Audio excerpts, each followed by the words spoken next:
Assalamualaikum warahmatullahi wabarakatuh. Waalaikumsalam. Shalom, salam sejahtera, Om Swastiastu, Namo Buddhaya, salam kebajikan untuk kita semua. Yang kami hormati Bapak Ibu Guru SMK Negeri 1 Pakis Aji, terlebih Bapak Muhammad Safikri sebagai calon guru penggerak Angkatan 11 Kabupaten Jepara.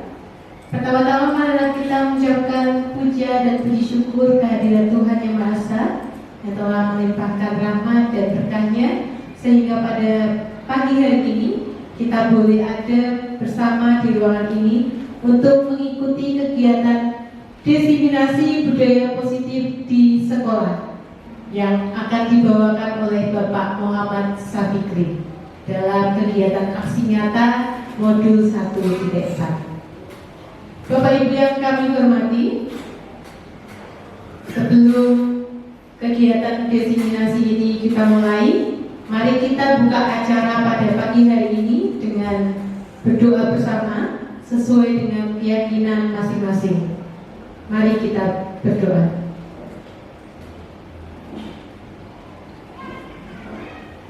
Berdoa selesai. Selanjutnya, mari kita fokus bersama mendengarkan dan memperhatikan sesama pemaparan mengenai diseminasi budaya positif di sekolah yang akan dibawakan oleh Bapak Muhammad Safikri. Kepada Bapak Muhammad Safikri, kami silakan. Assalamualaikum warahmatullahi wabarakatuh.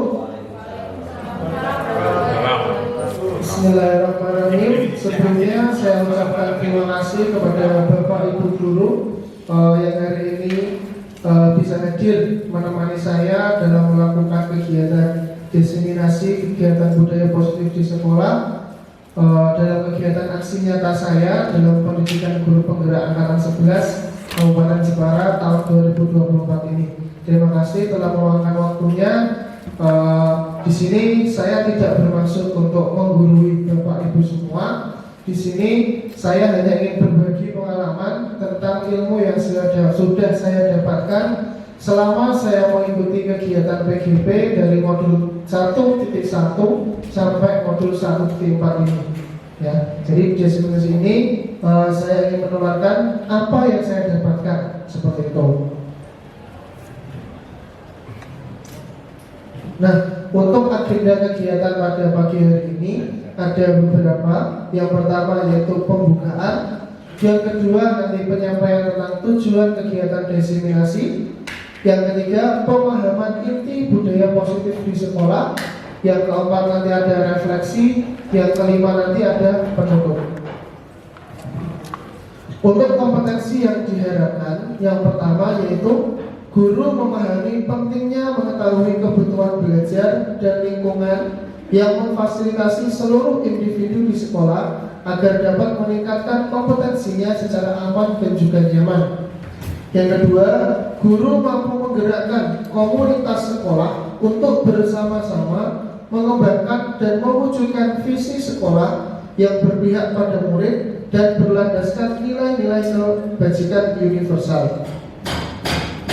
Untuk capaian umumnya, yang pertama memahami konsep pendidikan menurut Ki Hajar Dewantara yang dihubungkan dengan konsep budaya dan lingkungan positif di sekolah yang berpihak pada murid. Yang kedua, melakukan evaluasi dan refleksi tentang praktik disiplin dalam pendidikan Indonesia secara umum untuk mendapatkan pemahaman baru mengenai konsep disiplin positif untuk menciptakan murid dengan profil pelajar Pancasila.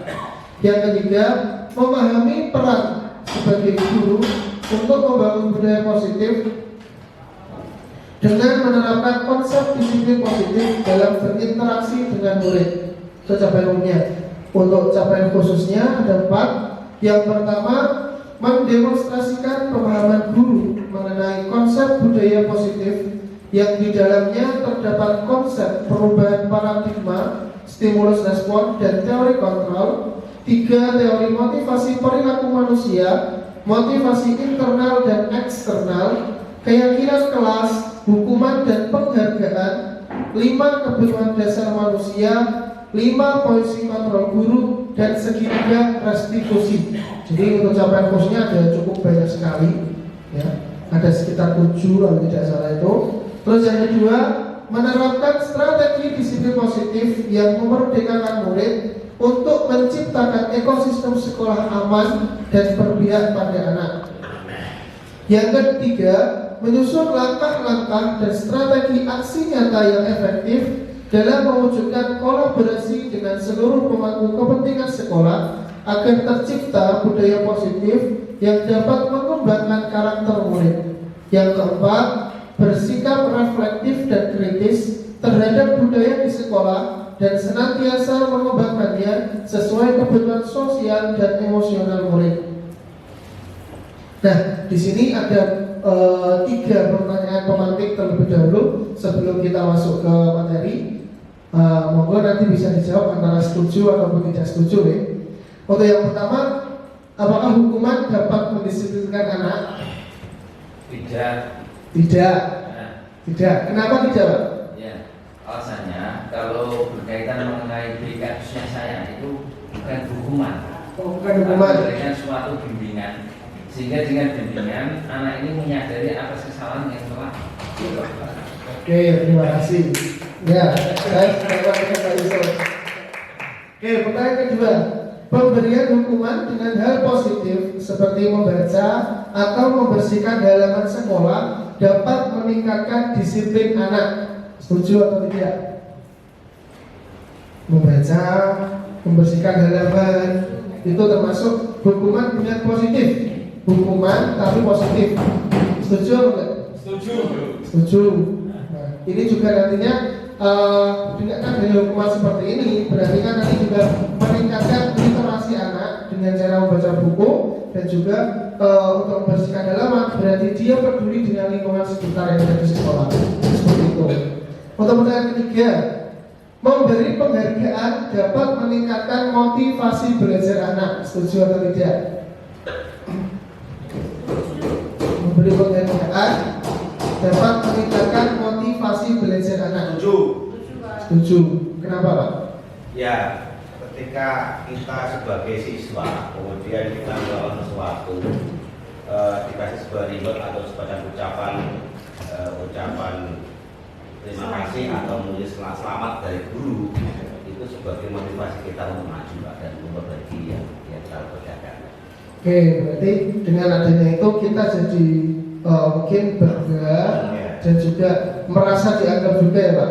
Diuangke. Nah, kalau bahasa Jawanya diuangke supaya kita termotivasi untuk melakukan hal yang baik lagi seperti itu. Oke, nah ini topik dalam kegiatan desiminasi ini nanti ada 6 topik. Yang pertama, disiplin positif dan nilai-nilai kebajikan universal. Yang kedua, teori motivasi, hukuman dan penghargaan, restitusi. Yang ketiga, keyakinan kelas. Yang keempat, kebutuhan dasar manusia dan dunia berkualitas. Yang kelima, restitusi. Isinya ada 5 posisi kontrol. Yang keenam, restitusi dengan adanya segitiga restitusi. Untuk eksplorasi konsep yang pertama yaitu disiplin positif dan nilai-nilai kebajikan universal. Nah, di sini ada yang pertama yaitu terkait dengan perubahan paradigma. Ini ada salah satu contoh kegiatan yaitu kegiatan kepalan tangan. Ada A dan B. Sobeklah secari kertas kecil, tuliskan benda atau sesuatu yang berharga untuk Anda. Letakkan di salah satu tangan Anda dan genggam benda atau sesuatu tersebut dengan segala daya. Buatlah sebuah kepalan. Teman Anda akan mencoba dengan sekuat tenaga dengan berbagai cara untuk meminta Anda memberikan benda tersebut. B. Bisa membujuk, mengancam, menghardik, merayu, menyuap, apa saja agar dapat membuka kepalan tangan Anda. Apa yang akan terjadi? Jadi ini sebuah contoh, Bapak. Jadi misal kita punya sesuatu, misalkan ini ada A dan juga B. Ini adalah milik kita. dan kita genggam menggunakan kepala tangan.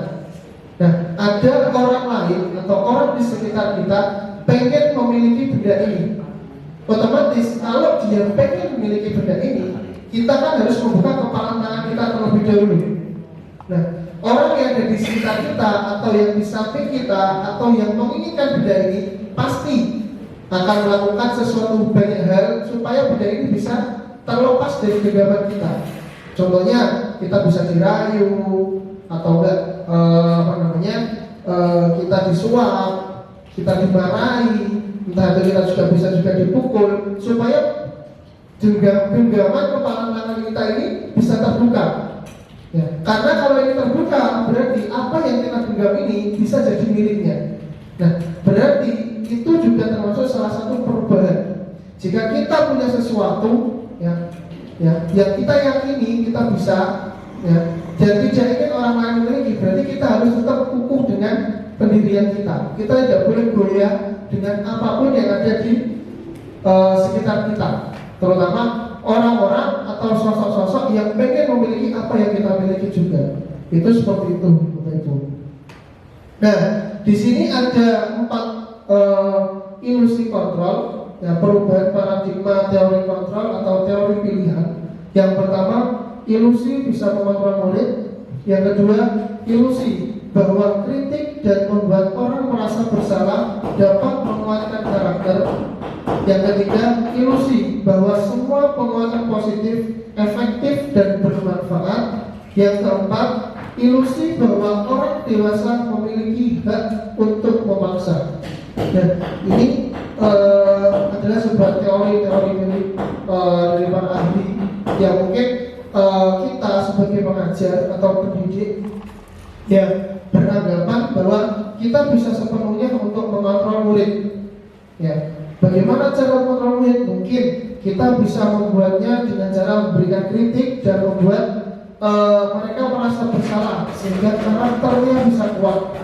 Selain itu, kita juga punya anggapan bahwa penguatan positif itu efektif dan bermanfaat bagi murid. Ya. Dan juga mungkin di pemikiran kita sebagai guru, kita sebagai orang dewasa memiliki hak untuk memaksa murid seperti apa yang kita inginkan. Nah, ini ada perubahan stimulus respon, teori kontrol ataupun teori pilihan. Di situ ada 2 tabel. Yang pertama terkait dengan stimulus respon, yang kedua teori kontrol atau pilihan. Yang pertama, kita mencoba mengubah orang agar berpandangan sama dengan kita. Nah, untuk teori kontrolnya, kita berusaha memahami pandangan orang lain tentang dunia. Nah, ini juga pasti sedikit berbeda.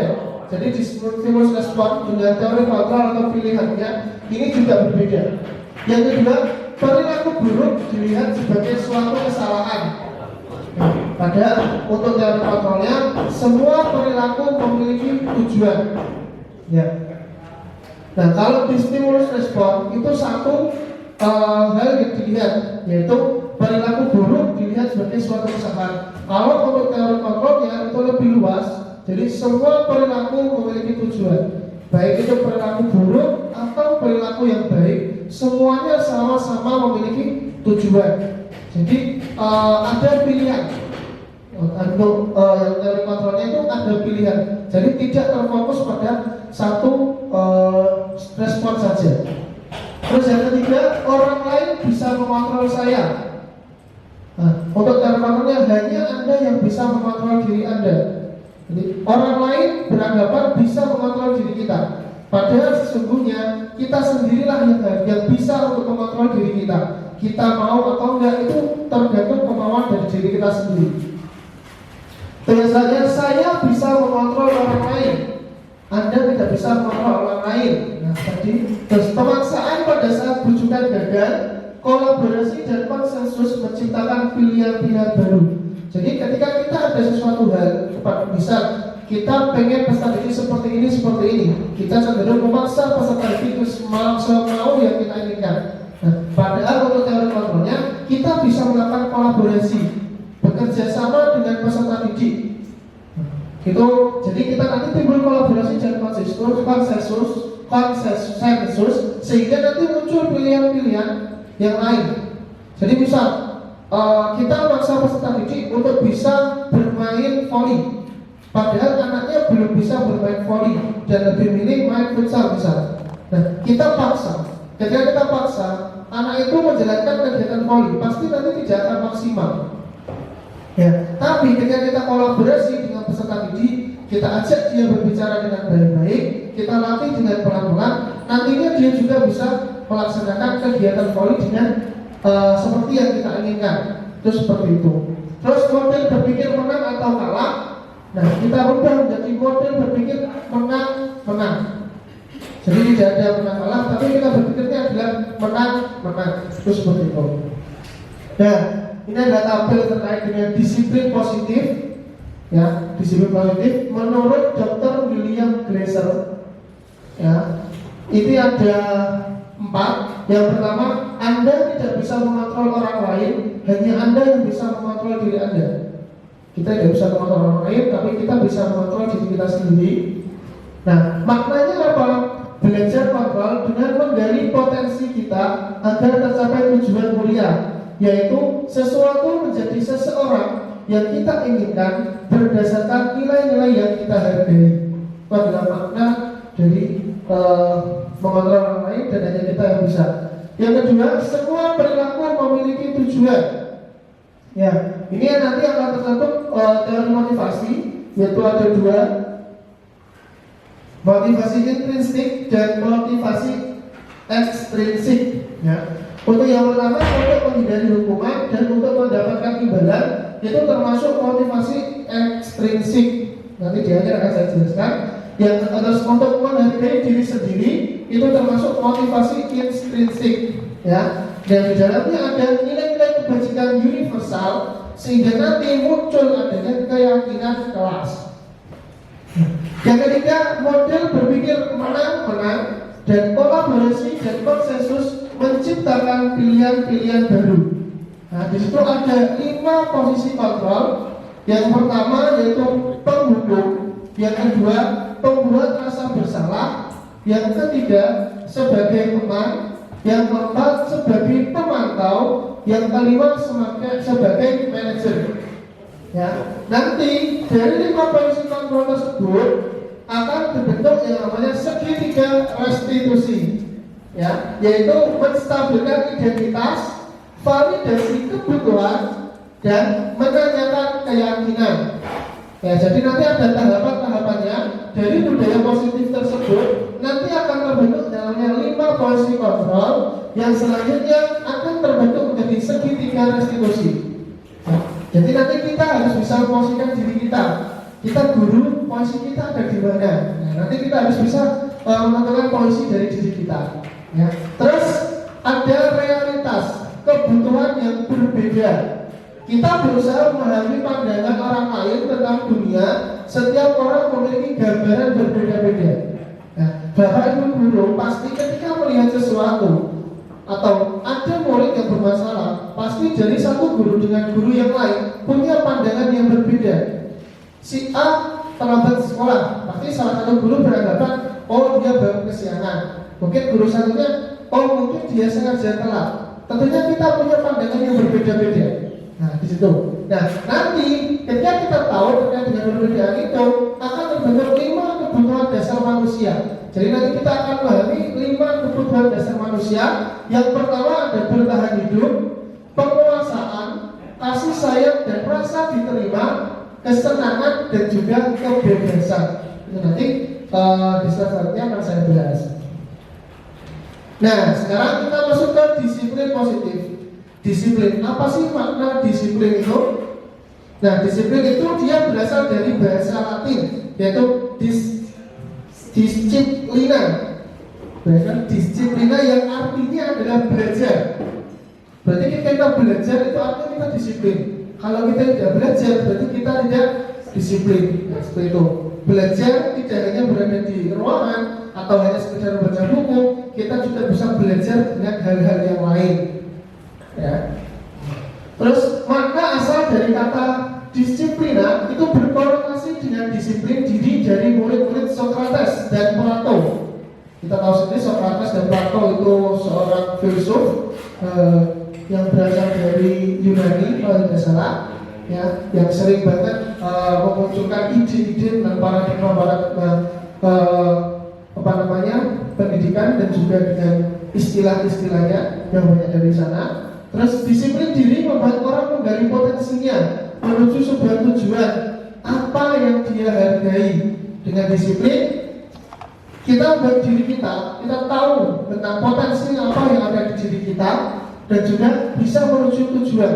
Ketika kita ingin sesuatu, kalau kita tidak melakukannya dengan disiplin, belum tentu kita bisa mendapatkan apa yang kita inginkan. Terus, namun dalam budaya kita, kata disiplin telah berubah menjadi sesuatu yang dilakukan seseorang pada orang lain untuk mendapatkan kepatuhan. Kecenderungan umum adalah menghubungkan kata disiplin dengan ketidaknyamanan, bukan dengan apa yang kita hargai atau pencapaian suatu tujuan mulia. Nah, di kita, anggapan kita, dan juga mungkin anggapan murid-murid kita, disiplin itu kita harus patuh dengan aturan. Kita tidak ikut membuat suatu aturan, tapi kita disuruh patuh dengan aturan yang sudah ada. Nah, makanya ketika sudah terbentuk hal demikian, nanti akan muncul yang namanya ketidaknyamanan, bukan dengan apa yang kita hargai atau pencapaian suatu tujuan mulia. Jadi kita melakukannya itu karena terpaksa. Padahal disiplin sesungguhnya kita harus melakukannya dengan sukacita, atau kita juga senang dan bertanggung jawab dengan disiplin yang kita buat. Itu seperti itu. Nah, di sini ada nilai-nilai kebajikan universal. Nilai kebajikan adalah sifat-sifat positif manusia yang merupakan tujuan mulia yang ingin dicapai setiap individu. Nilai-nilai tersebut bersifat universal dan lintas bahasa, suku, bangsa, agama maupun latar belakang. Jadi dari setiap kita, ya, meskipun kita berbeda warna kulit, kita berbeda agama, kita berbeda ras, tapi nilai-nilai kebajikan kita ada nilai positif yang keluar dari diri kita, yang kita anggap baik, ya, dan memiliki nilai yang positif, ya, demi tujuan yang mulia. Nah, ini setiap perilaku atau perbuatan memiliki suatu tujuan. Itu menurut Dr. William Glasser pada teori kontrol tahun 1984. Ya, jadi setiap apa yang kita lakukan pasti memiliki tujuan. Kita makan tujuannya apa? Supaya kenyang. Kita minum tujuannya apa? Supaya kita tidak kehausan. Seperti itu. Ya. Terus dengan mengaitkan nilai-nilai kebajikan yang diyakini seseorang, maka motivasi intrinsiknya akan terbangun sehingga menggerakkan motivasi dari dalam untuk dapat mencapai tujuan mulia yang diinginkan. Ya, jadi nanti ketika kita sudah memahami terkait dengan nilai kebajikan yang dapat dari diri kita, nanti akan memunculkan namanya motivasi intrinsik, motivasi yang berasal dari dalam diri kita sendiri tanpa ada sangkut pautnya dengan orang lain. Ya, jadi perlu dari kesadaran oleh diri kita sendiri. Nah, itu menurut Dian Goshen tahun 1998. Nah, nilai-nilai kebajikan yang ingin dicapai oleh setiap anak Indonesia kita kenal dengan profil pelajar Pancasila. Nah, dari Bapak Ibu sekalian, saya yakin sudah paham terkait dengan atau sudah tahu dengan profil pelajar Pancasila. Apakah ada yang belum tahu tentang profil pelajar Pancasila? Profil pelajar Pancasila, ada yang belum tahu? Ya kan? Sekarang kan kita berada di kurikulum Merdeka, nah, dan kita harus menerapkan karakter anak didik sesuai dengan profil pelajar Pancasila. Ya. Nah, profil pelajar Pancasila itu ada 6 dimensi. Ya. Yang pertama ada beriman, bertakwa kepada Tuhan Yang Maha Esa dan berakhlak mulia. Yang kedua mandiri, bernalar kritis, berkebinekaan global, bergotong royong, dan juga kreatif. Nah, inilah karakter yang nanti akan kita bentuk kepada anak dan akan kita berikan kepada anak supaya apa? Mereka bisa menjadi karakter mereka bisa sesuai dengan profil pelajar Pancasila. Nah, itu terkait dengan eksplorasi konsep 1. Kira-kira dari konsep 1 yang sudah saya jelaskan, ada yang mau ditanyakan? Nah, kalau jajan kita lanjut ke konsep 2. Ya. Makcik boleh mau tanya, Pak? Oh, tidak. Boleh tanya Makcik ya. Ya, yang kedua terkait dengan teori motivasi, hukuman dan penghargaan dan juga restitusi. Nih, sini ada motivasi eksternal, motivasi internal. Nah, seperti yang saya jelaskan tadi, ya kita itu memiliki dua motivasi. Yang pertama ada internal dan juga eksternal atau intrinsik dengan ekstrinsik. Kalau yang intrinsik itu berasal dari diri kita sendiri atas kemauan kita sendiri. Kalau yang ekstrinsik itu berasal dari dorongan dari luar karena ada alasan tertentu sehingga kita termotivasi untuk melakukan hal tersebut. Ya, ini ada sebuah contoh. Yang pertama, untuk menghindari ketidaknyamanan atau hukuman. Apa yang akan terjadi apabila saya tidak melakukannya? Misal ada satu kegiatan untuk pada murid dan mereka kalau saya tidak ikut kegiatan tersebut kira-kira saya akan dihukum apa enggak ya? Nah, itu kan nantinya kalau mereka melakukan sesuatu itu pasti karena motivasi karena takut dihukum. Nah, takut dihukum itulah yang membuat sebuah motivasi bagi mereka sehingga mau melakukan kegiatan tersebut. Ya, tidak atas kemauannya sendiri. Betul. Nah, contoh lain untuk mendapatkan imbalan dari orang lain. Apa yang akan saya dapatkan apabila saya melakukannya? Misal, kita ajari anak untuk saling membantu, tolong menolong dengan orang lain. Ya, tapi misal ada pemikiran, pasti nanti akan ada pemikiran seperti ini. Apa akan saya dapatkan sesuatu ketika saya membantunya? Misal, ada peserta didik dimintai tolong oleh Pak Haji untuk mengambilkan sesuatu, misal. Nah, minta tolong sih Bapak ambilkan buku absen Bapak yang ketinggalan di kelas, misal. Nah, terus mesti anaknya meskipun ya, kadang bilang nih, Pak, ada ibadahnya apa enggak? Nah, misal kayak gitu. Nah, apakah dari Pak Haji nantinya akan memberikan hadiah apa? Tidak. Kira-kira seperti apa Pak Haji? Ini kan jawab. Kayak iya. Ya, tergantung kita membeli apa ya? Kita meminta tolongnya dalam hal apa dulu. Nah, kita ringan ya kita nggak usah ngasih. Oh, gitu. Hitung dulu ya. Berarti kita lihat dulu apa yang kita mintakan bantuannya ya Pak. Nah, pada siapa? Ya seperti itu. Jadi itu termasuk motivasi eksternal bagi mereka. Ya, mereka termotivasi karena apa namanya? Ada sesuatu yang mereka harapkan atau ada sesuatu yang mereka takutkan di situ. Ya. Untuk yang ketiga, untuk menghargai diri sendiri. Saya akan menjadi orang yang seperti apa bila saya melakukannya. Nah, misal dikasih tugas tanpa ada paksaan, silakan dikerjakan misal. Nah, misal anak berpikir, nek aku gak garap iki, aku bakal kepiye. Nah, itu kan berbeda ya dengan nek aku gak garap, aku cukup orang, kan itu berbeda. Ya kan? Nah, itulah yang berbeda. Jadi, kalau memang berasal dari diri mereka sendiri, itu termasuk motivasi internal. Ya, terus seperti itu. Nah, ini ada kata merdeka menurut Ki Hajar Dewantara, Bapak Pendidikan kita. Merdeka itu artinya tidak hanya terlepas dari perintah, akan tetapi juga cakap buat memerintah diri sendiri. Ya, Ki Hajar Dewantara pemikiran dalam catatan bukunya pemikiran konsepsi keteladanan sikap merdeka tahun 2013 halaman 469. Jadi menurut Ki Hajar Dewantara yang dikatakan merdeka itu tidak hanya terlepas dari perintah. Jadi ketika kita tidak diperintah berarti kita sudah bebas, kita sudah merdeka. Ya. Akan tetapi kita kalau dikatakan merdeka kita harus cakap buat memerintah diri kita sendiri, bukan orang lain, tapi diri kita sendiri. Ya, yang harus digarisbawahi di situ. Contoh, merdeka, kita dikatakan merdeka ketika kita sudah tidak diberi tanggung jawab. Ya, kita misal kita diberi tanggung jawab untuk Misal kita ngajar di kelas, tentunya kan kita ada jadwal. Nah, yang dikatakan merdeka itu kita ngajar bukan karena diperintah. Misal didatangi oleh psikolog atau kepala sekolah, ini jenis siapa kok masih belum masuk. Nah, itu kan termasuk salah satu kita belum merdeka karena kita masih tetap harus diperintah dulu untuk masuk kelas. Nah, tapi ketika kita sudah merasa merdeka berarti ini sudah jamku, berarti aku harus segera masuk ke kelas.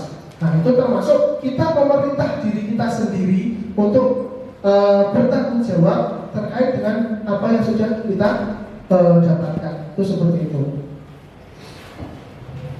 Nah, ini dihukum oleh penghargaan. Nah, di sini ada kalimat bahwa penghargaan berlaku sama dengan hukuman. Dalam arti meminta atau membujuk seseorang melakukan sesuatu untuk memenuhi suatu tujuan tertentu dari orang yang meminta atau membujuk. Dorongannya eksternal dan akan ada faktor ketergantungan. Beberapa dampak dari pemberian penghargaan ini menurut Al-Fiqh tahun 1993. Jadi penghargaan itu bisa juga sebagai hukuman. Nah, dengan adanya penghargaan, mungkin anak didik kita itu merasa ketergantungan di situ. Ya, jadi misal suatu waktu kita memberikan hadiah kepada anak. Nah, itu anak beranggapan kalau aku ganti hadiah, boleh penghargaan nanti. Jadi penghargaan itu juga bisa menjadi sebuah hukuman. Nah, adanya sebuah ketergantungan, ketergantungan dari peserta didik untuk menerima sebuah penghargaan. Nah, di sini ada 5 tabel: pengaruh jangka pendek dan jangka panjang, penghargaan menghukum, penghargaan mengurangi ketepatan, penghargaan tidak efektif, dan penghargaan merusak sebuah hubungan. Nah, yang pertama dihukum oleh penghargaan. Nah, jika ada dihukum oleh penghargaan itu, contohnya penghargaan bisa menurunkan kualitas. Nah, terus juga penghargaan mematikan kreativitas dan penghargaan mengurangi motivasi intrinsik.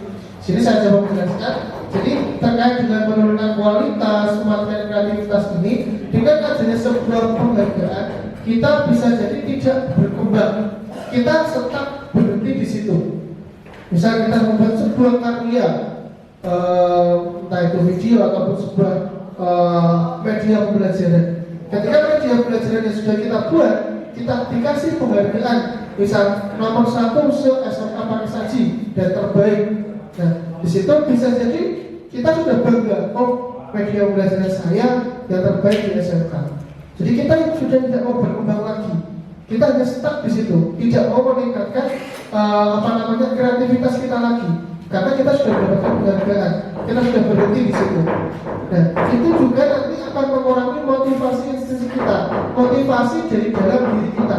Yang semula kita pengen belajar karena kemauan kita untuk mempermudah kita dalam melaksanakan pembelajaran di dalam kelas, berubah menjadi membuat media pembelajaran supaya bisa mendapatkan sebuah penghargaan. Nah, di situ makanya kita juga bisa dihukum oleh sebuah penghargaan. Ya, terus seperti itu. Ini yang penghargaan yang dianggap dihukum oleh sebuah penghargaan. Nah, ini ada contoh bentuk perubahan kebajikan atau apresiasi. Ya, dalam memberikan apresiasi perlu diingat beberapa hal.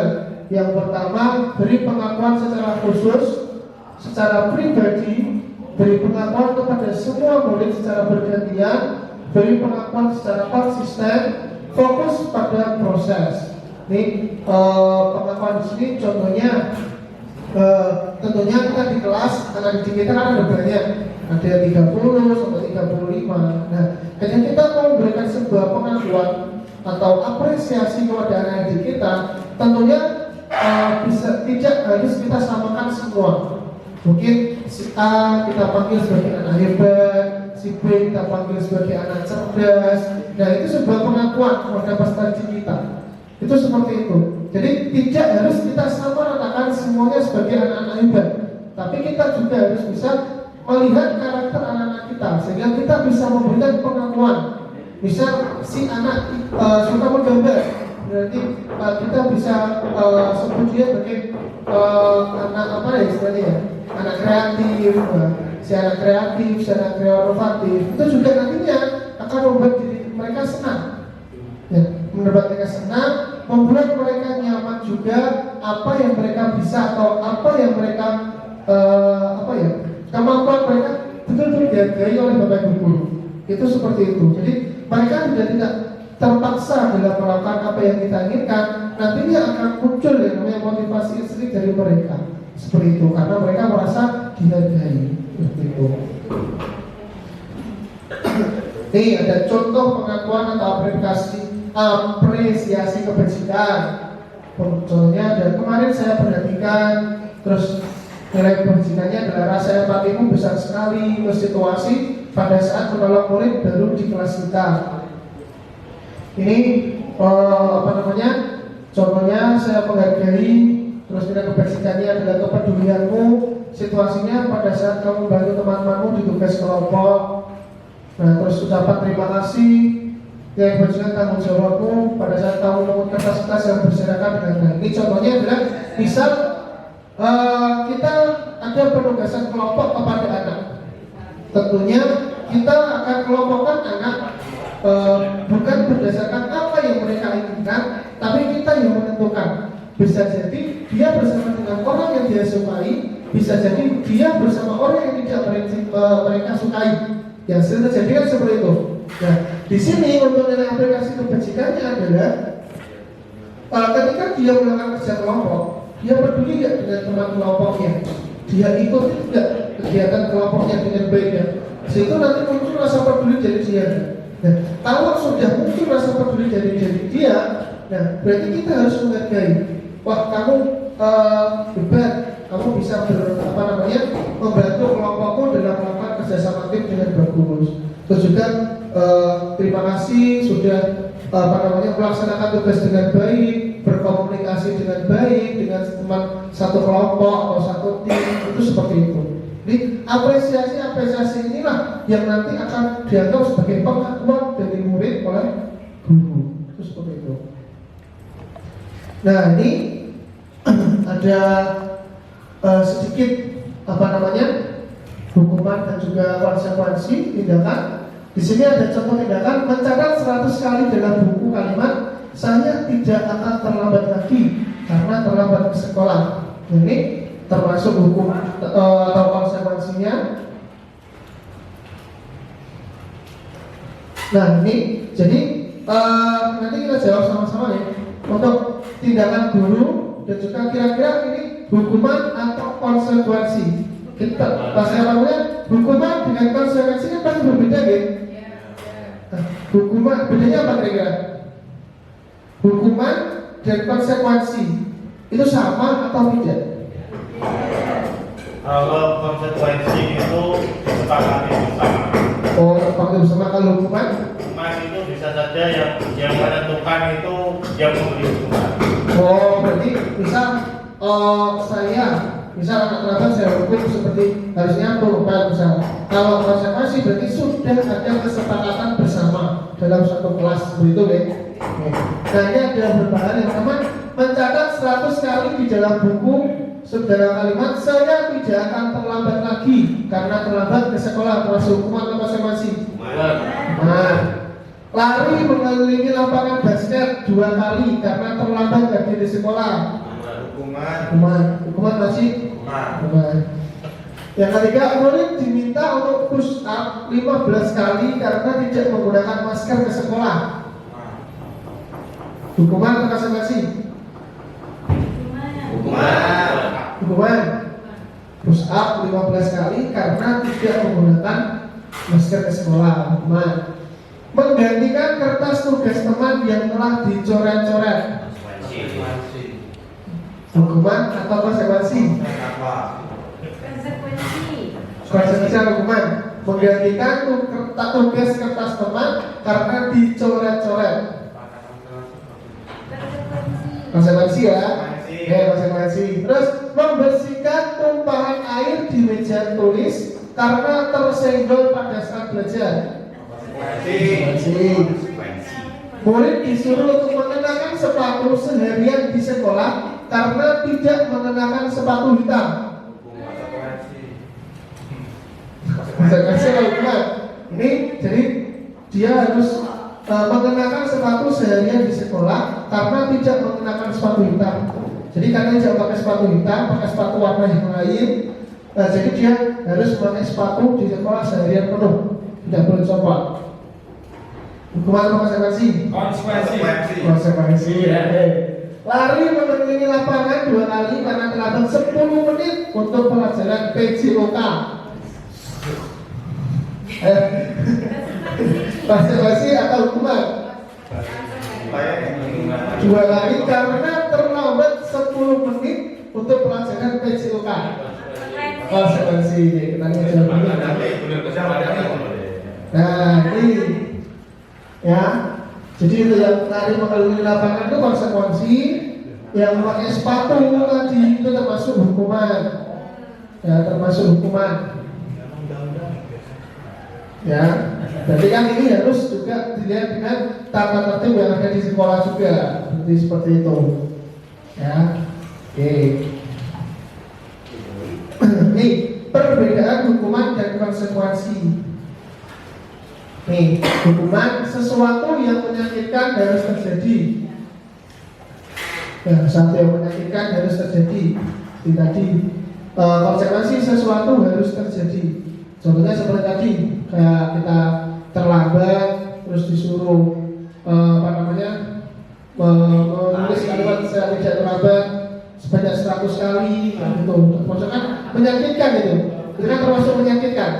Karena nanti sudah terlambat, dimarahi mungkin, terus masih disuruh menulis lagi dengan jumlah 100, nah pasti kan lumayan pegel juga. Terus membuat anak sakit fisik maupun hati untuk jangka waktu lama. Ketika anak sudah mendapat sebuah hukuman, pasti di mindsetnya adalah guru yang memberi hukuman itu galak, nggak enak, dan mungkin juga takut ketemu dengan guru tersebut. Tuh, jadi itu bisa menimbulkan sakit fisik karena dihukum, mungkin itu sakit hati dari tadi ya. Nah, kalau untuk konsekuensi berarti membuat anak merasa tidak nyaman dalam jangka waktu pendek karena sudah timbul kesepakatan dan disepakati bersama mau nggak mau harus dilakukan, dan itu kan jangka waktunya tidak terlalu lama. Kalau sudah dilaksanakan kan paling sudah tidak kepikiran lagi, terus seperti itu. Terus anak membenci kedisiplinan, hukuman karena adanya terlambat dan seperti itu dia tidak suka dengan adanya kedisiplinan. Ya, kalau yang konsekuensi anak menghargai disiplin, aku sudah salah, berarti aku harus bertanggung jawab terhadap apa yang sudah saya lakukan, terus seperti itu. Terus mendorong anak menyakiti diri sendiri, hukuman. Kalau konsekuensinya mendorong anak agar mudah menyesuaikan diri. Terus konsep diri yang buruk, hukuman. Konsekuensi konsep diri yang baik. Nah, kalau di kita anak yang sudah dihukum berarti dianggap sebagai anak yang kurang baik. Kalau anak sudah melakukan konsekuensi yang sudah dia lakukan, berarti dia termasuk anak yang baik. Itu anggapan yang muncul dari Restitution Diagnosis, the Five Position of Control, Yayasan Pendidikan Luhur. Ya, jadi ini saya ambil dari buku tadi, Restitution Diagnosis, the Five Position of Control, Yayasan dari Pendidikan Luhur. Ya, itu seperti itu antara perbedaan hukuman dan juga konsekuensi. Nah, sekarang pertanyaannya apa itu restitusi? Bapak Ibu mungkin masih asing ya dengan kata restitusi. Ya. Saya sendiri juga baru tahu ketika mengikuti kegiatan pendidikan guru penggerak ada kata restitusi ini. Ya. Jadi restitusi adalah sebuah proses menciptakan kondisi bagi murid untuk memperbaiki kesalahan mereka sehingga mereka bisa kembali pada kelompok mereka dengan karakter yang lebih kuat. Ya. Restitusi juga merupakan proses kolaboratif yang mengajarkan murid untuk mencari solusi untuk masalah mereka dan membantu murid berpikir tentang orang seperti apa yang mereka ingin atau tujuan mulia dan bagaimana mereka harus memperlakukan orang lain. Ya, itu restitusi. Jadi bisa jadi restitusi itu adalah ketika anak melakukan sebuah kesalahan, ya, mereka harus bisa memperbaiki diri mereka sendiri. Nah, di kita sebagai bapak ibu guru nanti bisa melakukan posisi kontrol. Jadi kita nanti akan memposisikan diri kita berada di mana supaya restitusi ini berjalan. Nah, di sini juga ada kalimat proses kolaboratif. Nah, kolaboratif ini terjadi adalah murid dengan gurunya, yang untuk mencari solusi dari permasalahan yang sedang peserta didik atau murid hadapi. Ya, jadi nanti mereka bisa mengakui kesalahan mereka di mana, kira-kira solusi dari masalah yang sudah mereka timbulkan itu apa. Nanti mereka bisa menjawab. Nah, ini ada identitas baik dari hukuman dan juga dari disiplin, ada konsekuensi dan juga restitusi. Nah, ini ada tabel. Contohnya sesuatu yang menyakitkan harus terjadi. Hukuman, untuk konsekuensinya sesuatu harus terjadi. Untuk restitusi merupakan sebuah pilihan. Ya. Yang kedua, tidak nyaman untuk murid atau anak untuk jangka waktu panjang. Konsekuensinya tidak nyaman untuk murid atau anak untuk jangka waktu pendek. Untuk yang restitusi menguatkan untuk murid atau anak dalam jangka waktu panjang. Ya, jadi ini contohnya adalah misal anak terlambat masuk sekolah. Misal jam sekolah adalah jam 7.00 tepat, harus sudah berada di dalam lingkungan sekolah. Nah, tiba-tiba ada murid yang dia datang jam 7 lebih 10 menit. Itu kan sudah dikatakan terlambat. Nah, sikap dari kita itu ada pilihan. Yang pertama melakukan sebuah hukuman karena sudah melanggar tata tertib sekolah. Yang kedua melakukan konsekuensi. Yang ketiga adalah restitusi.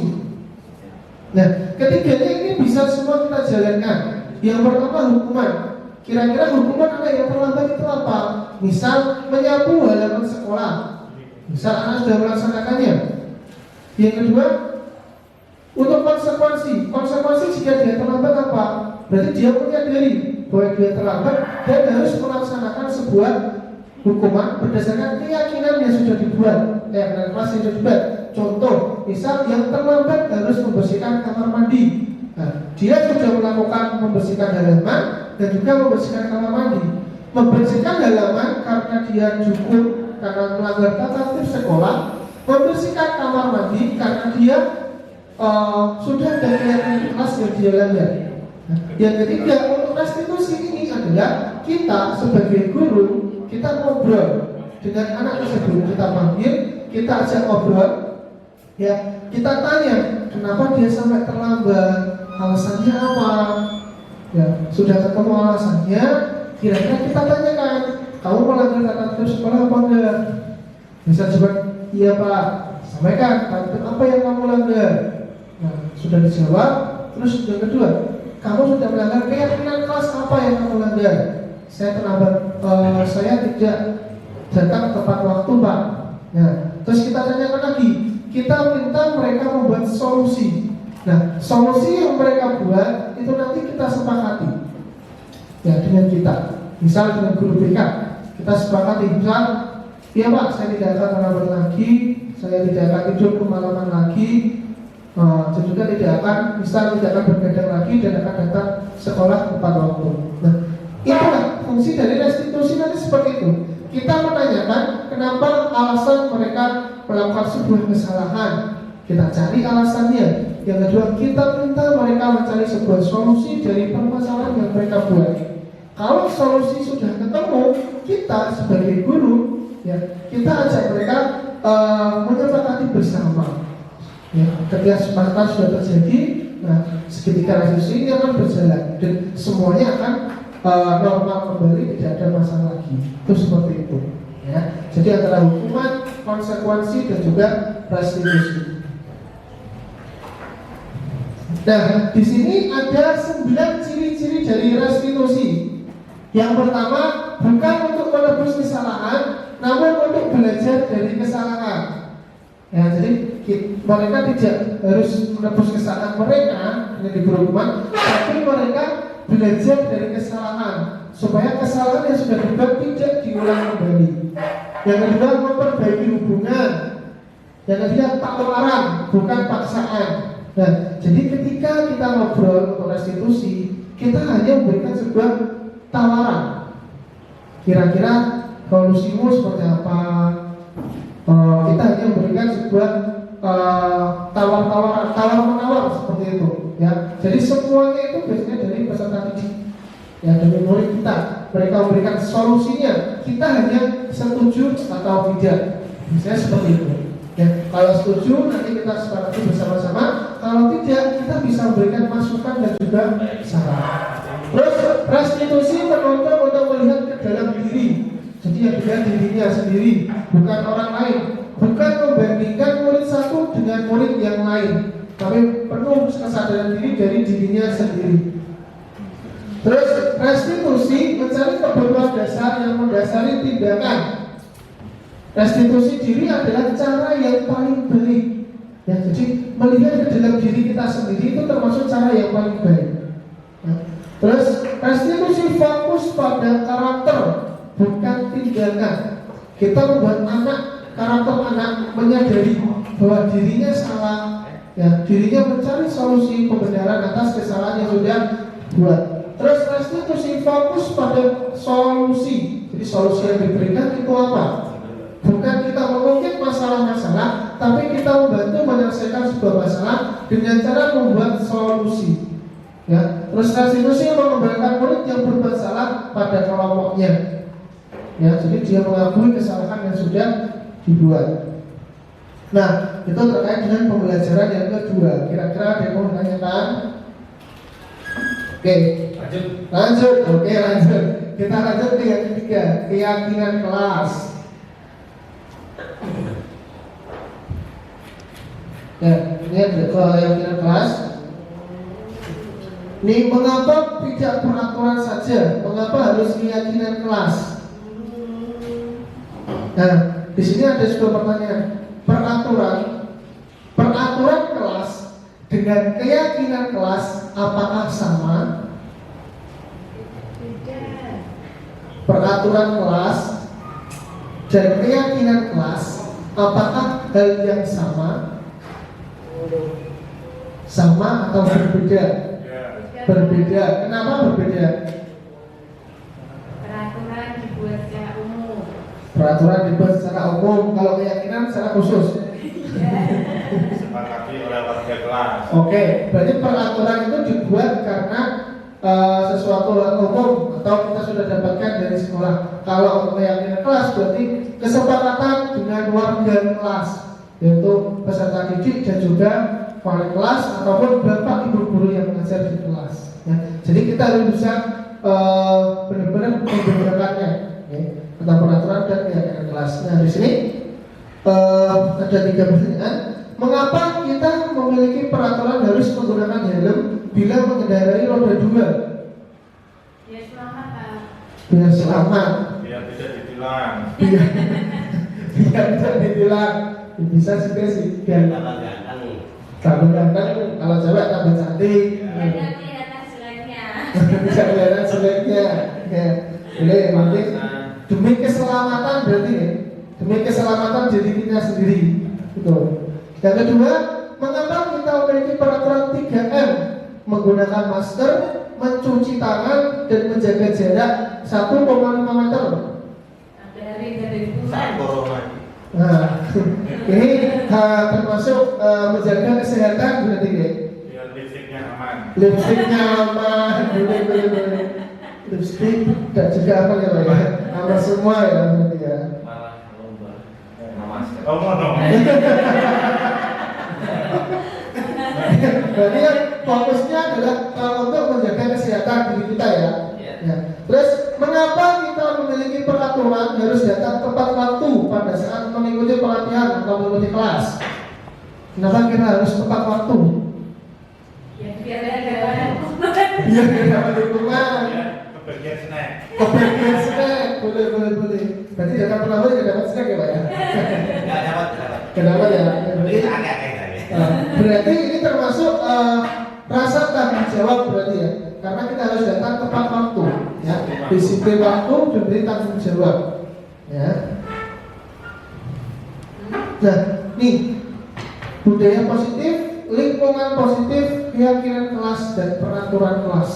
Ya, jadi kita mulai dulu dari yang namanya peraturan kelas. Setiap kelas pastinya ya akan memiliki sebuah aturan, ya kan?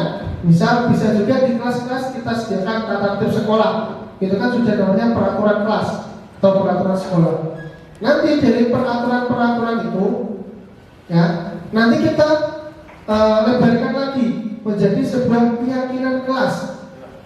Ya, kita membuat kesepakatan kelas dengan murid atau warga kelas.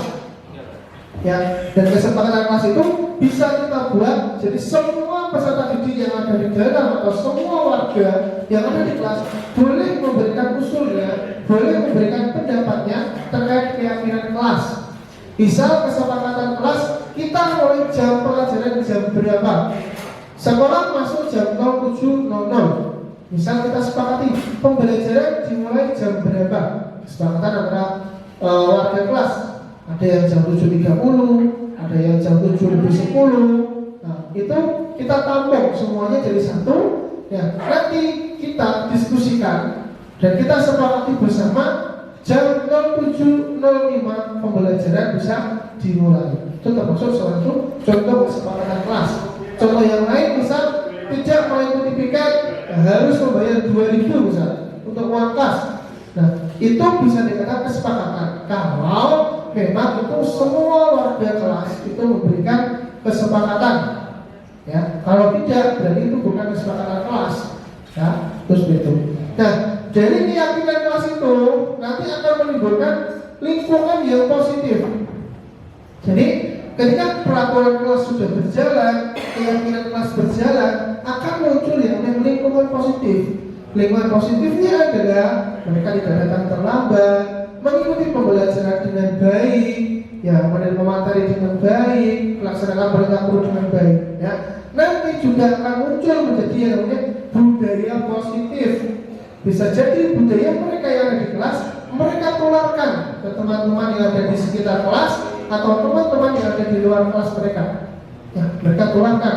Saya di kelas harus seperti ini hal ini loh nggak boleh seperti itu. Itu maksudnya nanti menimbulkan budaya positif. Ya. Nah, ini ada contoh yang mana yang merupakan keyakinan kelas.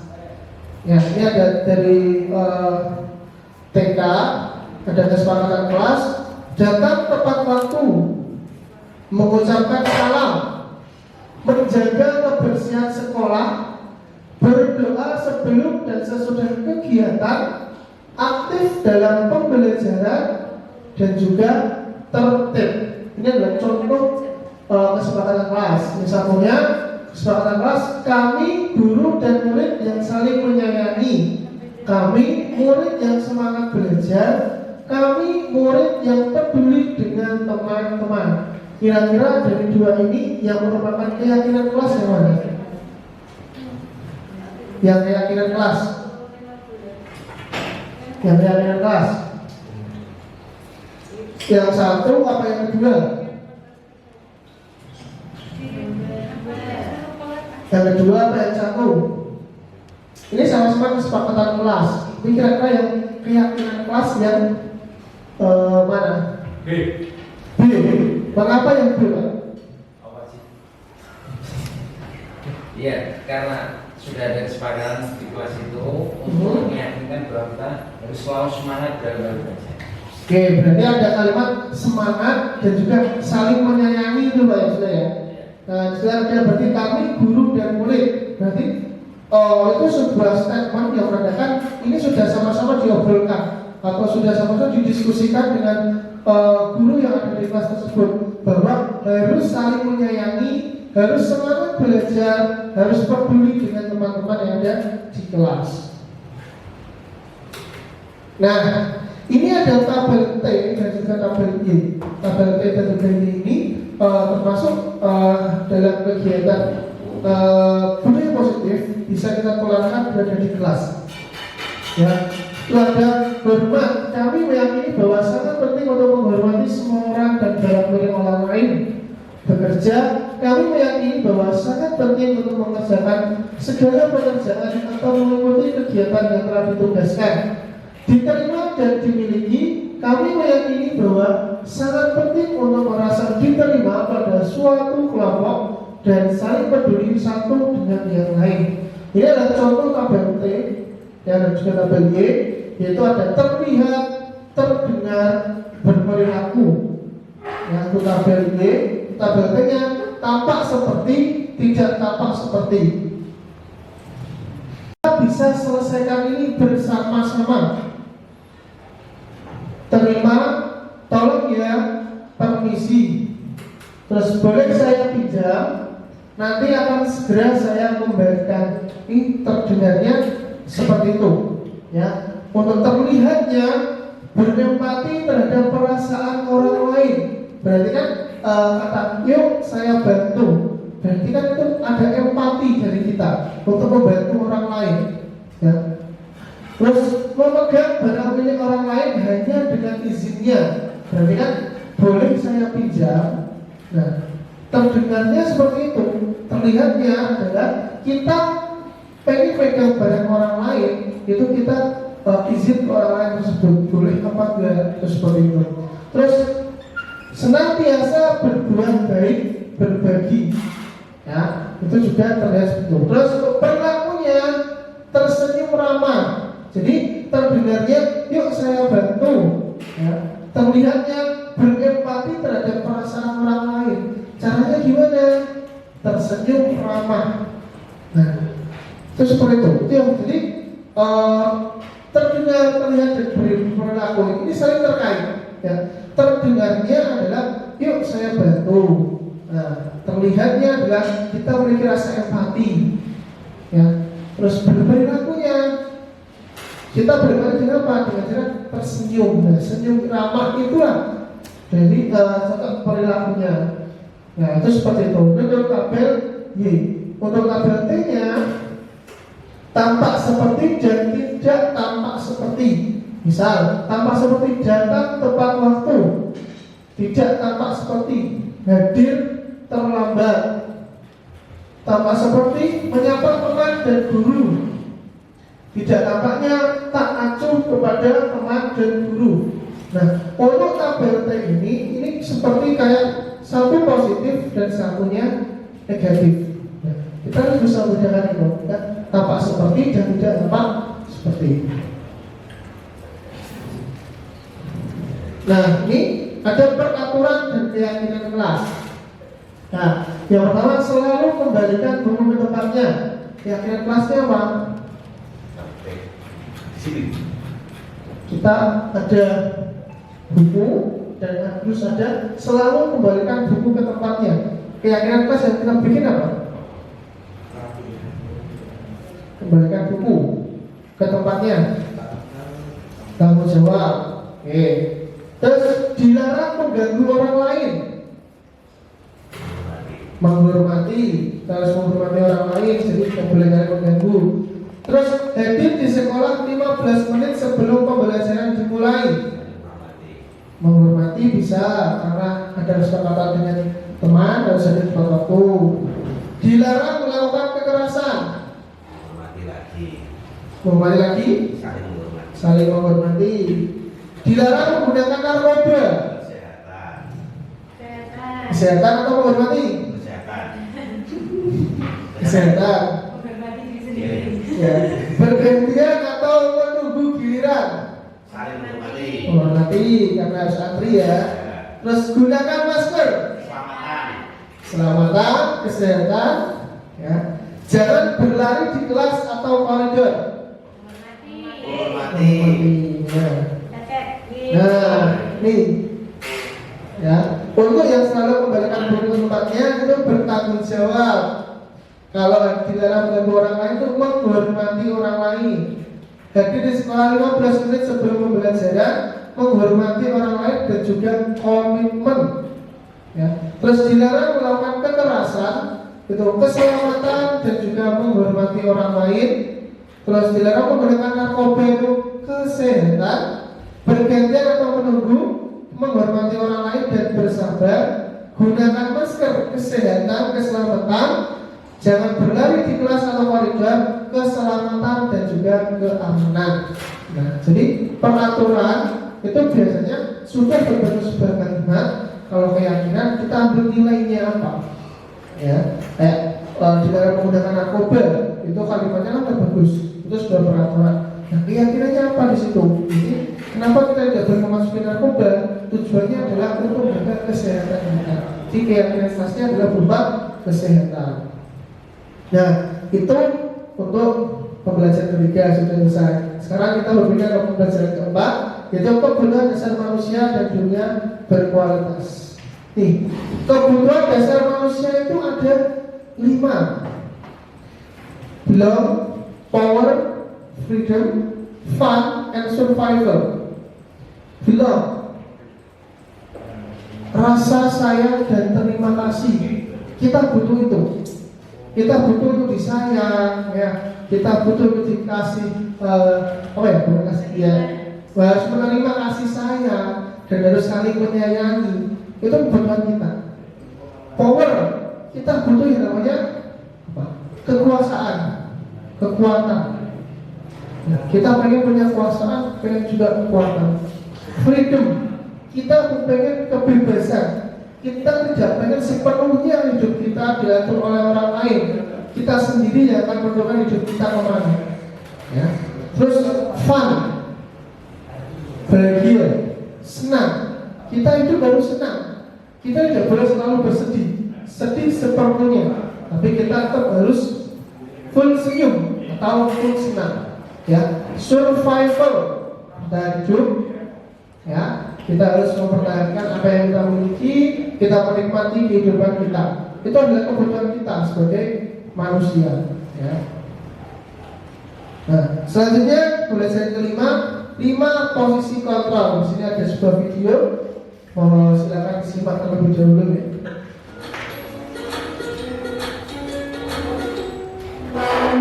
Salam bahagia Ibu dan Bapak Guru yang baik.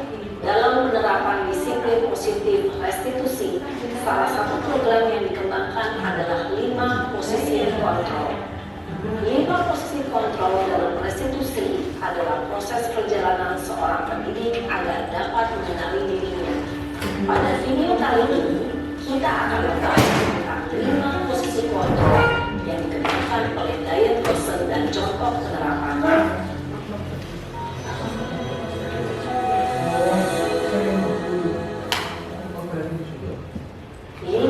Kontrol itu adalah 1. Posisi penghukum, 2. Posisi pembuat rasa bersalah, 3. Posisi teman, 4. Posisi pemantau atau monitor, dan 5. Posisi manajer. Untuk lebih memahami kelima posisi tersebut, mari kita saksikan kasus Nabil yang terlambat hampir 20 di sekolah dan melihat bagaimana 5 posisi kontrol dalam menghadapi masalah tersebut.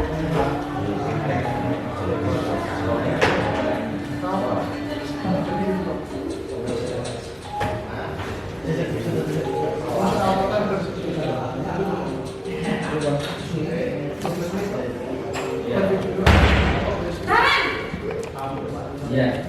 sini kamu. Selamat pagi, Bu. Selalu terlambat. Kamu deh, pasti terlambat. Maaf, Bu. Saya Apa? Apa coba? Alasan kamu apa lagi? Kapan sih kamu tidak terlambat? Malas sekali ya kamu jadi anak. saya Dasar pemalas. Gak kapok-kapok sih kamu. Sudah berapa kali terlambat? Sana, kamu keliling lapangan basket 2 kali. kenapa saya harus keliling lapangan basket, Bu? Kenapa? Kamu lawan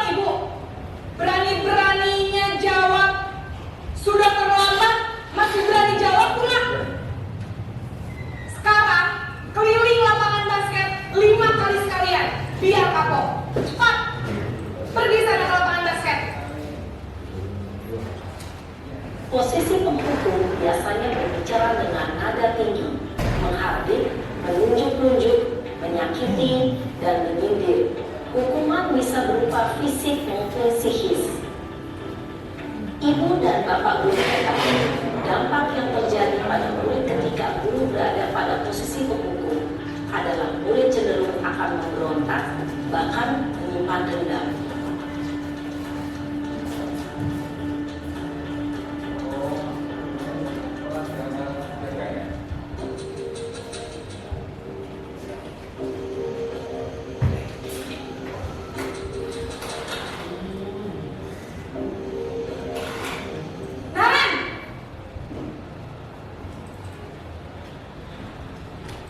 Selamat pagi, Bu. Naren, kamu kenapa terlambat lagi, nak? Ya Tuhan, Naren, kamu senang ya bikin ibu susah ya? Kalau kamu terlambat lagi, nanti ibu yang ditegur bapak kepala sekolah, nak. Disangka ibu tidak bisa membina kamu.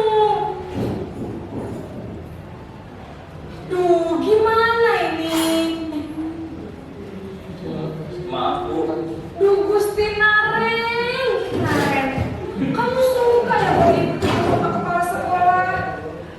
Terus, sekarang ibu harus tulis apa ini di buku absen? Ini kamu sudah sering terlambat loh. Ibu harus apa coba? Maaf, Bu. Maaf sekali. Ya sudah, lain kali jangan bikin ibu susah lagi ya nak ya. Ibu tidak akan kuat lagi kalau kamu gini terus. Bisa jantungan kalau ibu tegur bapak kepala sekolah. Sana cepat ke kelas. Maaf ya, Bu. Maaf sekali. Posisi membuat rasa bersalah berbicara dengan nada tenang, cenderung lembut. Namun kata-kata yang diutarakan membuat murid merasa menjadi orang yang gagal, memandang buruk dirinya sendiri, merasa tidak berharga, dan tidak sanggup membahagiakan orang lain. Ketika guru mengambil posisi membuat rasa bersalah, murid akan menganggap dirinya yang bersalah dan ia akan menyimpan emosi negatif tersebut di dalam dirinya.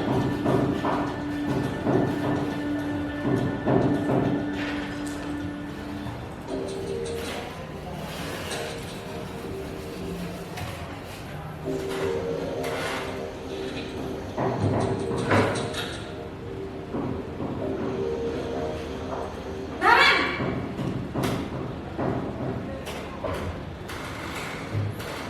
Selamat pagi, Bu.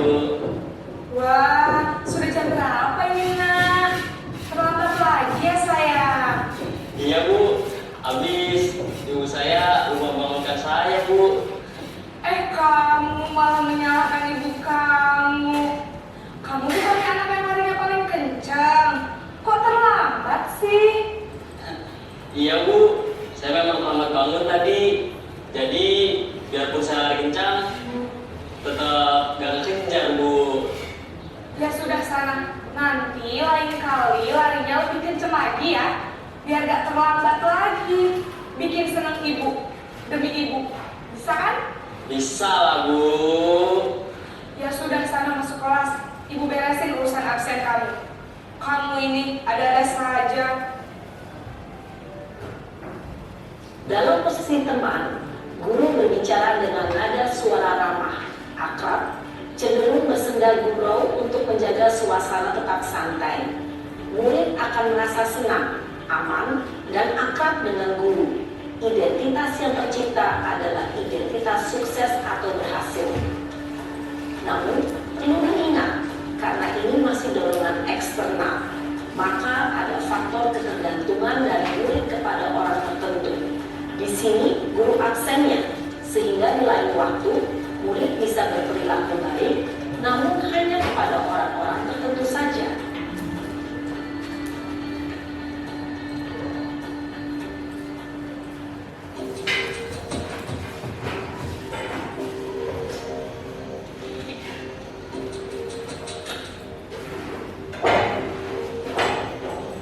Naren!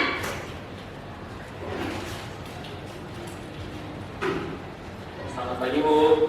Naren, apa peraturan sekolah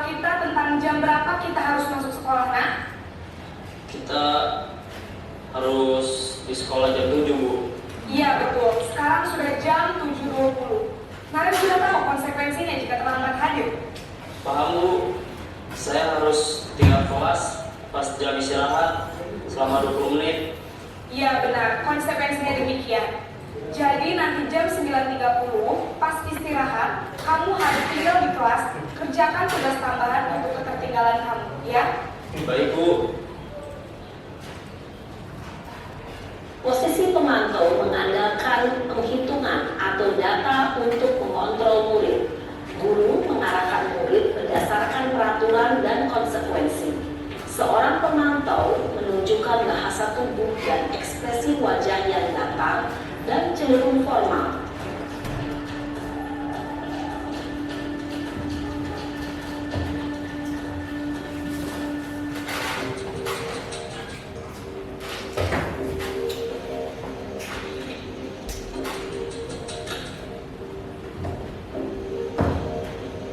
Naren!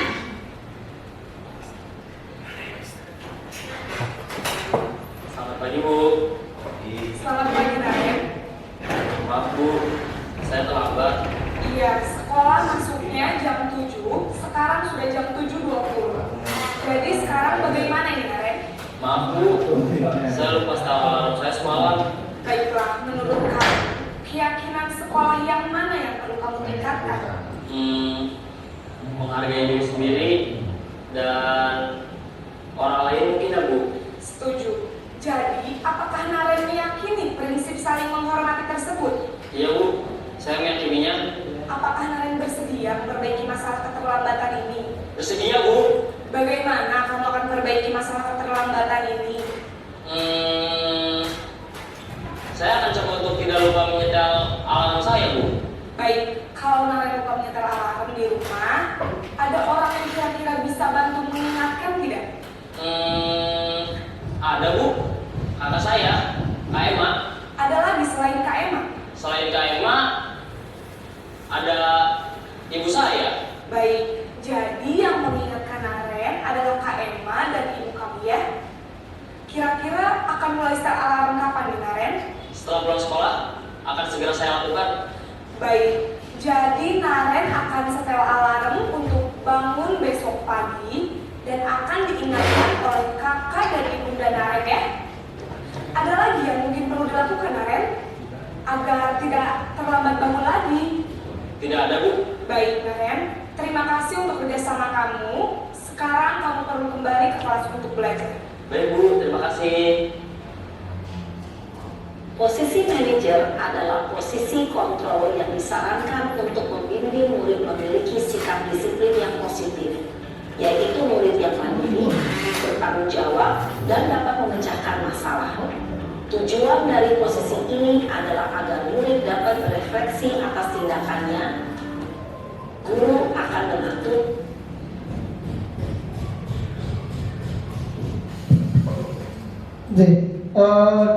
ini adalah 5 posisi kontrol tadi sesuai dengan yang ada pada video ya Bapak Ibu ya.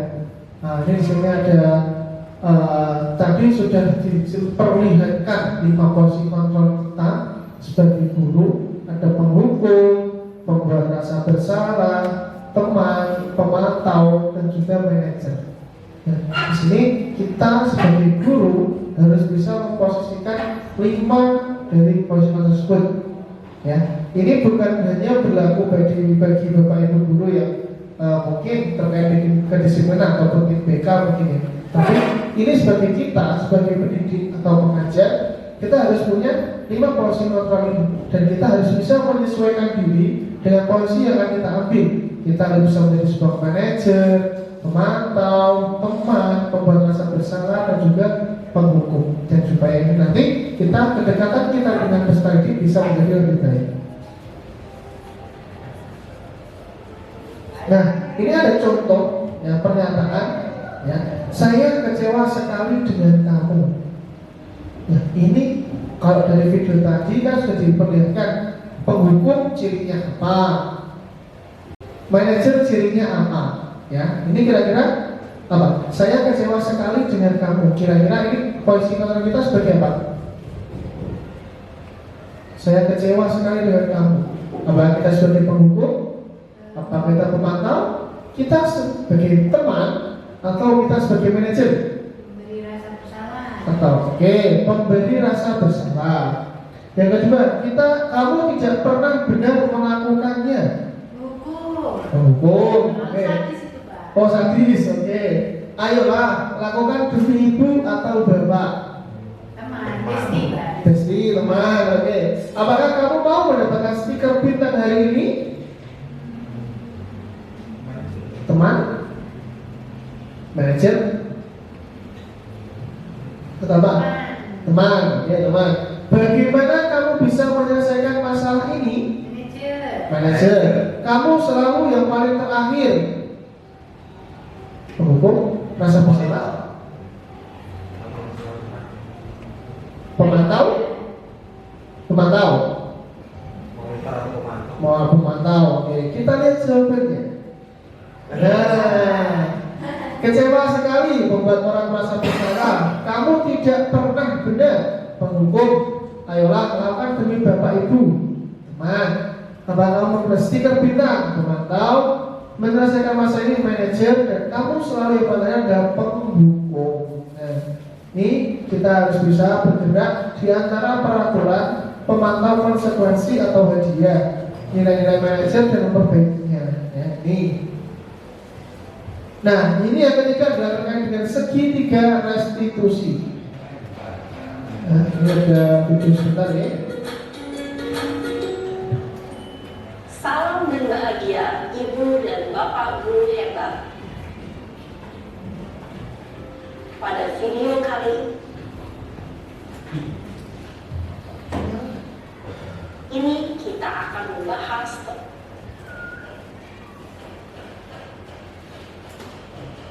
tentang salah satu program disiplin positif yang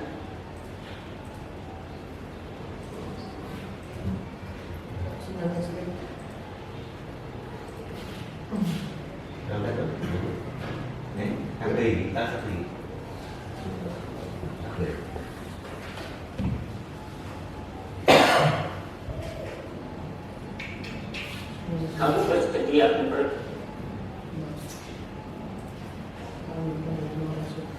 restitusi.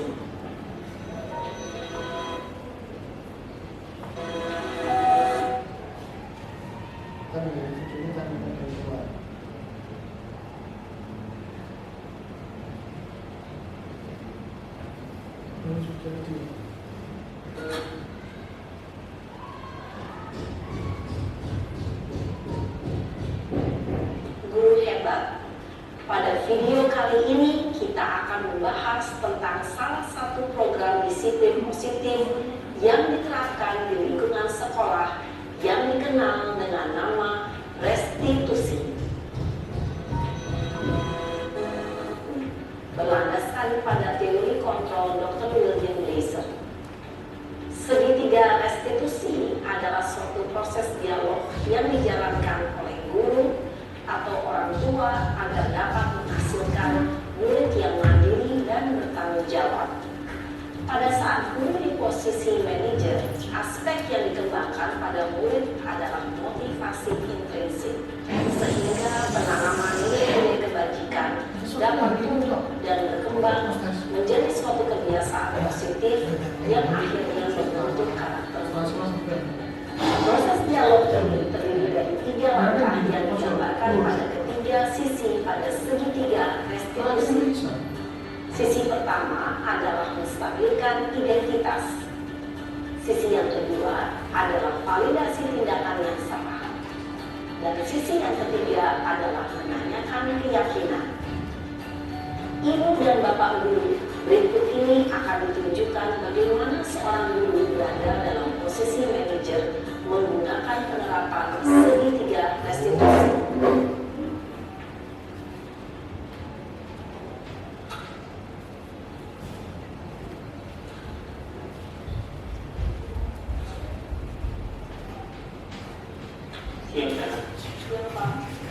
Sudah lama dengan saya. Kesel banget. Masa aku dikatain fitnah, Pak? Ya aku marah, Pak. Aku gak dikatain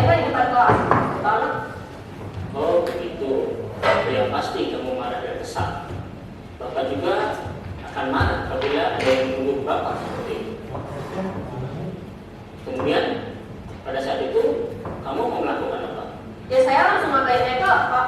Selamat, saya bentak-bentak dia depan teman-teman lain. Oh begitu. Pasti kamu melakukan seperti itu karena suatu alasan tertentu kan?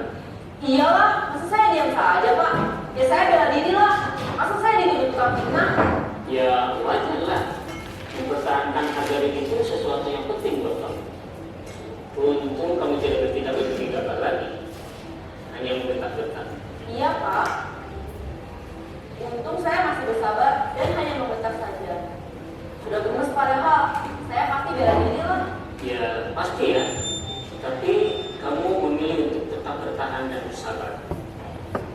Kamu memilih untuk tidak berbuat lebih parah lagi kan? Iya. Nah, sekarang coba kita lihat lagi. Tindakan kamu yang bentak-bentak Eka di kelas.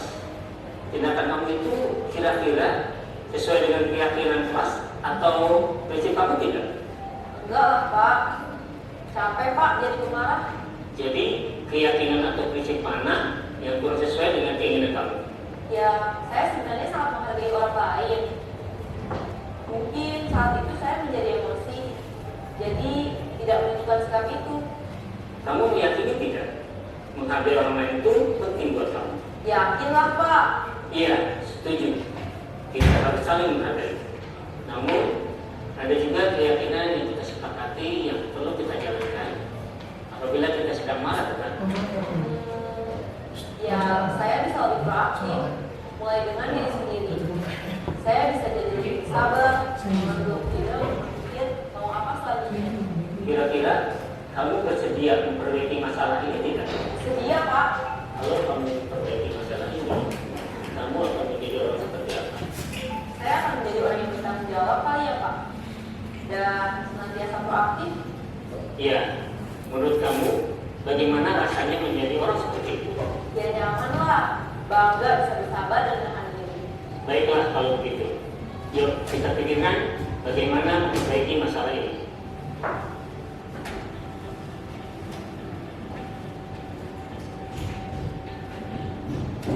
Ibu dan Bapak guru hebat. Baru saja kita menyaksikan contoh bagaimana seorang guru berada dalam posisi manajer menggunakan penerapan segitiga restitusi.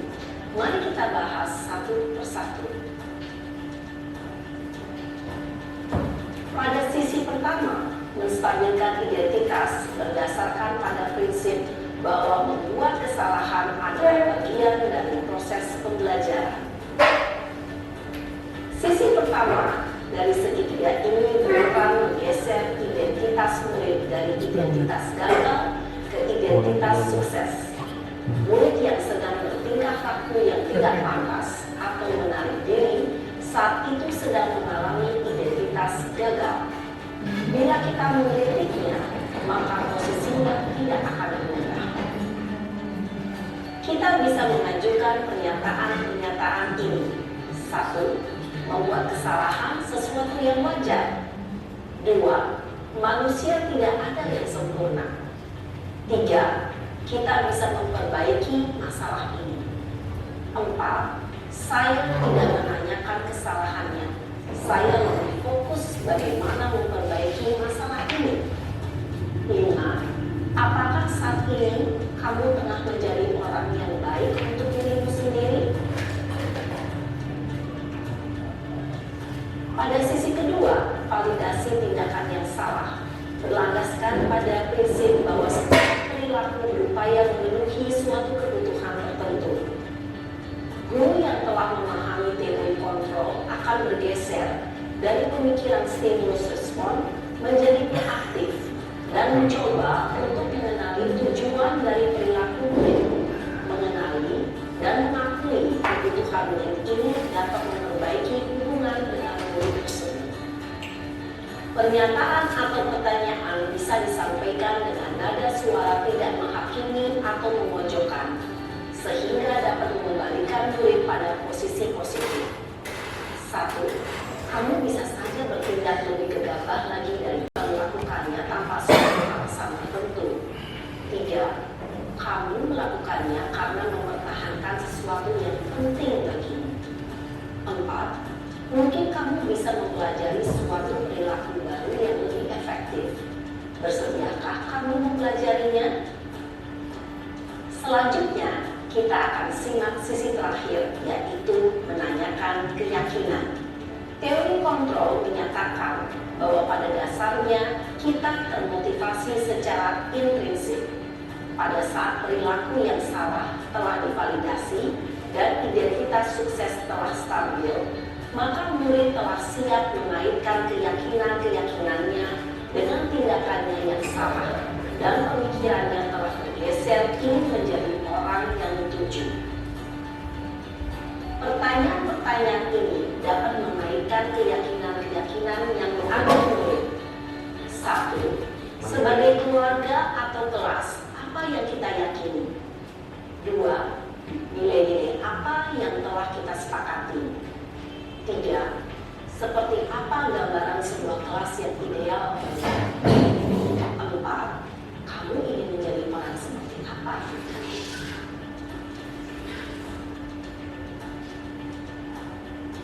Dalam menerapkan segitiga restitusi, perlu diperhatikan beberapa hal, yaitu 1. Perilaku yang salah perlu dikaitkan dengan nilai-nilai atau keyakinan-keyakinan yang telah disepakati atau dituju.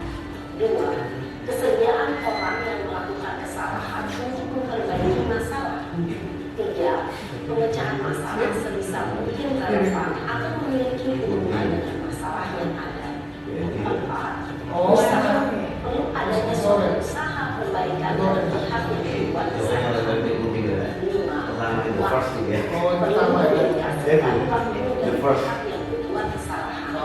Tanyakan kapan akan mulai melakukan usaha untuk memperbaiki masalah.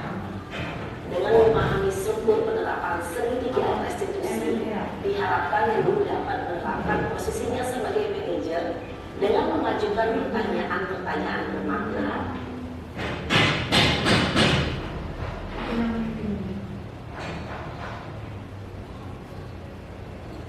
Oke, kita lanjutkan di ini terkait dengan hasil dari video tadi terkait dengan segitiga restitusi. Nah, di sini ada 3. Yang pertama yaitu menstabilkan identitas, yang kedua validasi kebutuhan, dan yang ketiga menanyakan keyakinan. Ya, ini adalah dari segitiga restitusi. Nah, dari segitiga ini ada nilai apa yang telah untuk yang menstabilkan identitas. Itu ada setiap orang pasti pernah melakukan sebuah kesalahan. Kamu bukan satu-satunya yang pernah melakukan ini. Kamu untuk yang validasi kebutuhan, kamu tentu punya alasan mengapa melakukan itu. Ada cara yang lebih efektif untuk mendapatkan apa yang kamu butuhkan. Ada nilai-nilai apa yang tadi disepakati dan kamu ingin menjadi orang seperti apa. Nah, ini menstabilkan identitas. Contohnya adalah guru berkata, berbuat salah itu hal yang manusiawi, tidak ada manusia yang sempurna. Bapak Ibu juga buat salah. Kita pasti bisa menyelesaikan permasalahan ini. Nah, ini termasuk menstabilkan identitas.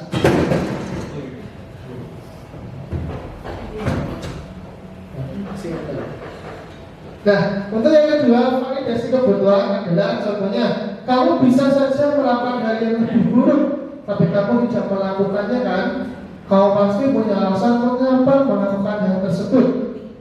Seperti contoh tadi ya yang dijelaskan. Terus menanyakan keyakinan. Guru berkata, apa nilai yang kita percaya di kelas atau sekolah kita? Nilai-nilai universal apa yang telah kita sepakati? Kita menanyakan keyakinan kelas atau yang sudah disepakati bersama. Ya, ini ada contoh dari kata-kata dari segitiga restitusi tadi. Ya, ini. Nah, ini ada sedikit reaksi membuat nanti kita bisa sama-sama. Yang pertama, hal berapa yang mengubah paradigma saya yang saya dapatkan? Kira-kira apa?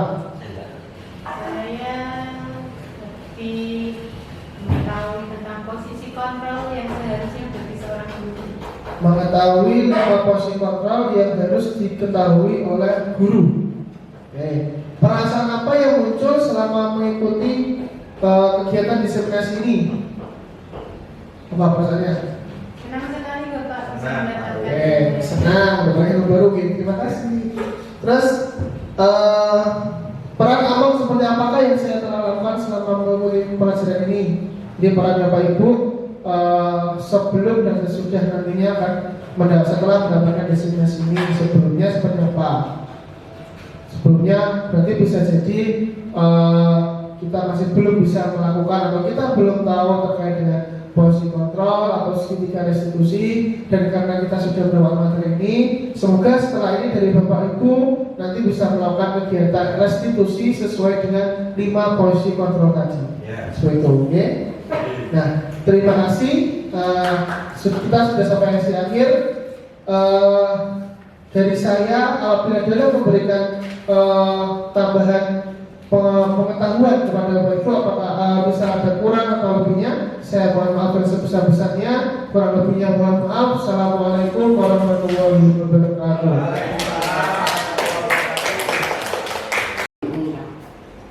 Oke, beri tepuk tangan buat Pak Samiki.